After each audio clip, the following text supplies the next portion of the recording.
نماز بہت اہم فریضہ ہے۔ فرمایا گیا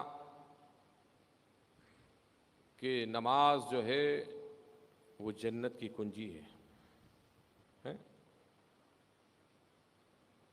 اور نماز ہر حال میں فرض ہے۔ بالغ ہونے کے بعد بیمار ہو، کیسا ہے بیمار ہو، اٹھ نہیں سکتا، اس پر بھی نماز ہے۔ کروٹ نہیں لے سکتا، نماز فرض ہے۔ حالت جنگ ہے تو بھی نماز ہے، حالت امن ہے تو بھی نماز ہے۔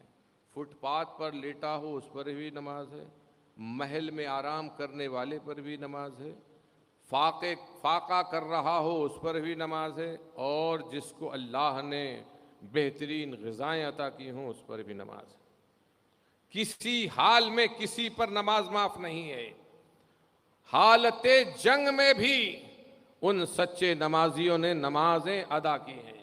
آ گیا عین لڑائی میں اگر وقت نماز، قبلہ روح ہو کے زمیں بوس ہوئی قوم حجاز۔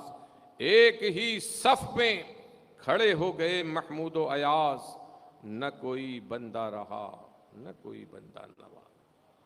تو نمازیں پڑھیے، مسجدوں کو آباد کیجیے، اور نماز سے پہلے وضو یا غسل، غسل فرض ہے تو غسل ضروری ہے، لیکن اس قدر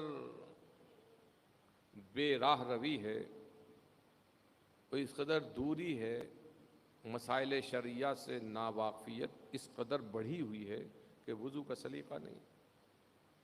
وضو میں کتنے فرض ہیں یہ نہیں معلوم، اور کوئی بتا بھی دے تو کہ 4 فرض ہیں۔ تو پہلا فرض ہے چہرے کا دھونا۔ اب چہرہ کتنا ہے؟ جہاں سے بال جمتے ہیں عادتاً، کسی کے اور نیچے سے جمے تو ان بالوں کا دھونا بھی ضروری ہوتا ہے۔ عادتاً جہاں سے بال جمتے ہیں وہاں سے لے کے تھوڑی کی نیچے تک، ایک کان کی لو سے دوسرے کان کی لو تک، یہ پورا حصہ چہرے میں داخل ہے۔ دوسرا فرض ہے ہاتھوں کا دھونا، تیسرا فرض ہے مسح کرنا، چوتھا فرض ہے پیروں کا گٹوں سمیت ہونا۔ انگلیوں میں انگوٹھیاں کئی ایک انگوٹھی ہونا چاہیے، ایک سے زیادہ چاندی کی 4.5 ماشے سے کم کی، یہ مرد کے لیے حلال ہے۔ اور ڈورا باندھ لیتے ہیں، بہت ناف کے لیے کہتے ہیں ناف، اب اتنا سخت بندھا ہوا نہ غسل ہوتا ہے نہ وضو ہوتا ہے۔ اب غسل نہ ہوا تو اب مسجد میں جانا، داخلہ ممنوع، قرآن کی تلاوت، قرآن کا چھونا یہ حرام، تو نماز کیسے ہوگی؟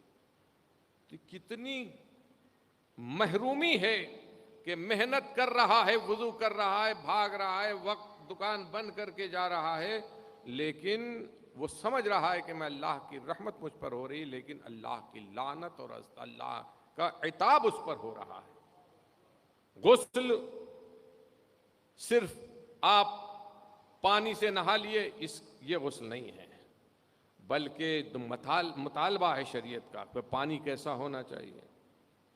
پانی میں ہاتھ ڈوب گیا بے دھلا تو پانی اگر ناپاک ہے تو ہاتھ ناپاک ہے تو پانی بھی ناپاک ہو گیا، اور اگر ناپاک نہیں ہے تو وہ پانی مستعمل ہو گیا، ماء مستعمل ہے، وہ خود تو پاک ہے مگر مطہر نہیں ہے، پاک کرنے والا نہیں ہے۔ اب اس سے غسل نہیں ہوگا، وضو نہیں ہوگا۔ باتھ روم میں لوٹا جو ہے وہ نیچے، وہی بالٹی رکھی ہوتی ہے، ایک مگ رکھا ہوتا ہے، اب وہ مگ نیچے رکھا ہے، وہ اٹھا کے بالٹی میں ڈال دیا، نتیجہ یہ ہوا کہ وہ پانی بھی ناپاک، وہ بالٹی بھی ناپاک، اب اس سے استنجا کیا تو بطن بھی ناپاک، اور وہ تری کپڑوں پر لگی تو کپڑے بھی ناپاک، ان کپڑوں میں دوسرے کپڑے ملے تو وہ کپڑے بھی ناپاک، گندگی پھیلتی چلی گئی۔ تو نماز بھی پڑھنا ہے، اور نماز کے لیے جن مسائل کا جاننا ضروری ہے ان کو بھی سیکھنا ہے۔ تمام شریعت کے وہ مسائل جن کا سیکھنا مرد و عورت پر فرض کیا گیا، سب کی ڈیوٹی ہے کہ ان مسائل کو سیکھیں. حج کو جاتے ہیں تو حج کے مسائل، نماز پڑھتے ہیں تو نماز کے مسائل. اللہ تعالی ہم سب کو توفیق عمل عطا فرمائے.